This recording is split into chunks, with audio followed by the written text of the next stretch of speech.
Hello, I'm Annie Musu, a certified EFT tapping master practitioner. I help women release blocks to confidence, success, and healthy relationships. Welcome to my podcast, Hush Your Mind, Building a Better Relationship with Yourself. On this show, I offer practical wisdom to help you clear fears, limiting beliefs, and past trauma so that you can gracefully create a life you love.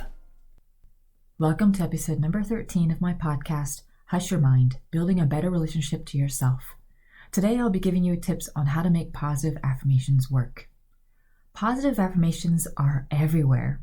As you may know, they're short phrases you repeat to change yourself for the better, like, I'm confident, I'm worthy, I'm abundant. Have you tried using one?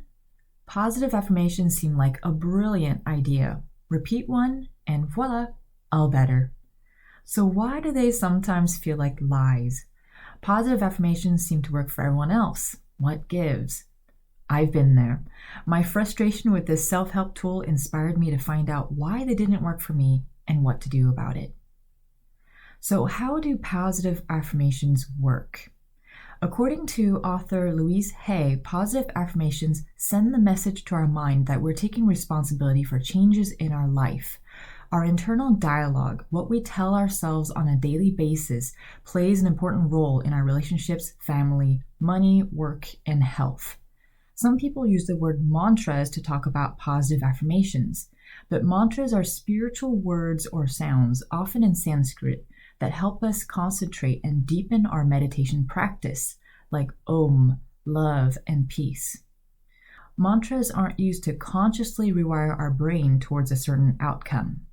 So what's the premise of positive affirmations? If we focus on positive thoughts, we'll attract positive experiences. Even if you're not into anything woo-woo, it makes sense that if we focus on positive thoughts, we'll feel more empowered. But it's much more complex than that. Here's the number one mistake people make about positive affirmations. Louise Hay says that we have to not only repeat or think positive affirmations as much as possible every day, but we also have to feel good. That's a tall order for someone who struggles with their inner critic, that voice in our head that says we're never good enough. I remember how hopeless I felt when I used positive affirmations. You're lying to yourself. Who does that? You're dumb. So I gave up. Then a light bulb went off. What if I embraced these negative thoughts? What could I learn? If thinking I love myself all day makes you feel worse, take a step back. That's a sign that you have deeply ingrained beliefs that aren't serving you. Beliefs like, I'm not good enough, I'm not worthy, I'm a failure. The biggest mistake people make about positive affirmations is slapping them on top of their negative beliefs. Positive affirmations work at the surface level of our conscious mind, while our beliefs live in our subconscious. So if we believe deep down that we're unworthy of success, our actions will be colored by that belief. As a result, it'll be much more difficult for us to succeed. But it's not the end all. We can use positive affirmations to highlight parts of us that need to be healed so that we can live a more peaceful and fulfilling life. Try these 10 steps to make positive affirmations work. 1. Relax in a quiet spot.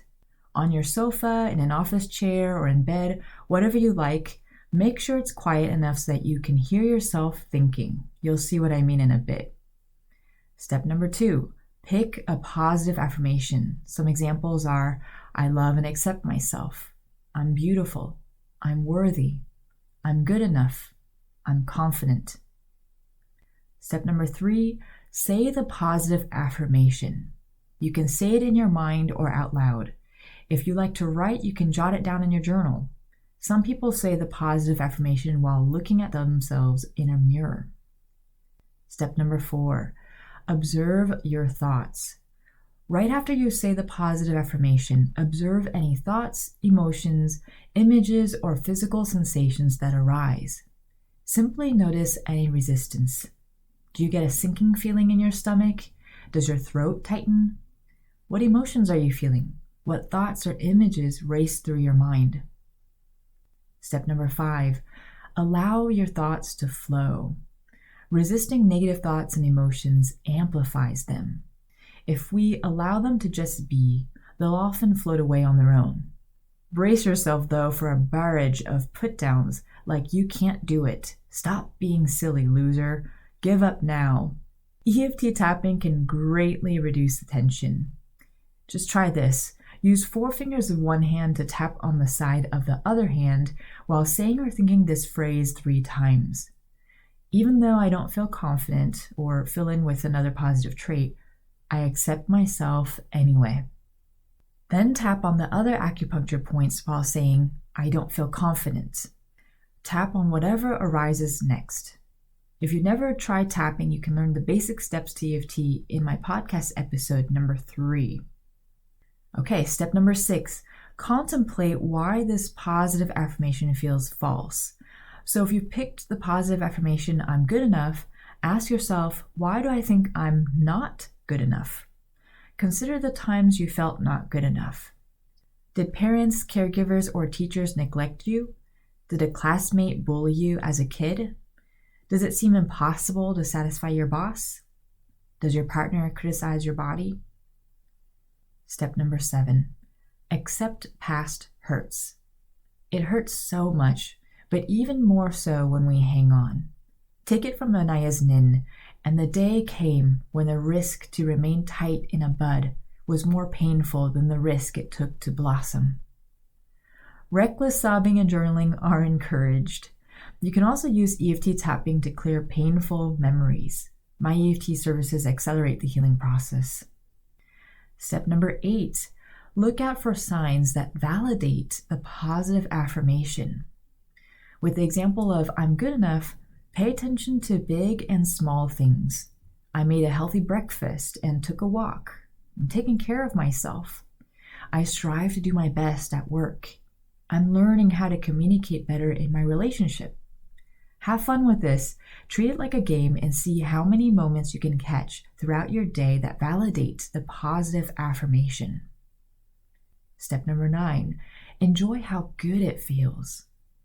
You've excavated parts of yourself that needed to heal and took care of your emotional wounds. You've confronted painful emotions, and now you're moving on to better things. That's no mean feat. Take the time to acknowledge your progress. And finally, step number 10, repeat steps 3 to 9 until the positive affirmation feels true. Old beliefs die hard. It's normal to cycle through the same issue a dozen times before you feel at peace with it. Each time you visit an emotional wound, you heal a little bit more. Ultimately, proving our worthiness to ourselves or others has its limits, though. Our inner critic tends to never be satisfied. That's why it's far more fulfilling to accept our shadow self. If you have trouble using positive affirmations, try this. All right, just keep in mind that steps 5 to 8 are the most challenging. Don't sweat it. Expect setbacks and try one of these tips below. Do not force yourself to think positively. It seems counterintuitive, but you won't make progress if it feels fake. Allowing negative thoughts to flow heals, not self-deception. Embrace your negative thoughts. Breathe deeply and listen lovingly to your negative thoughts as if you were holding a child crying over her bad day. Reframe your past. It's not easy to sit with pain from a negative experience. Ask yourself, what has this experience taught me? Nothing is ever lost. Apply those lessons to your life and harvest the benefits. Be patient. Remember, you're undoing years of old habits. Changing your mindset takes time and practice. And reach out for support. We all need support to overcome obstacles. Confide in a friend or work with me. So, are positive affirmations worth the effort? Yes. If we use them as a tool to understand ourselves better, positive affirmations can shine some light on what needs to heal and which beliefs hold us back. Forcing ourselves to fit into a positive affirmation is like squeezing ourselves into a pair of too small jeans, then having the button fly off and ricochet us in the head. Please don't blind yourself. Instead, use positive affirmations to gauge your mindset. Accept where you are and let the truth set you free. Thank you so much for joining me in this episode of Hush Your Mind. I genuinely enjoy connecting with people in my audience, that's you, and I'm currently offering free EFT tapping sessions in exchange for a short interview. If you're interested, sign up for your session at hushyourmind.com/interview. You can also find the link in the show notes. May you have the courage to love and accept yourself. Be well and take care.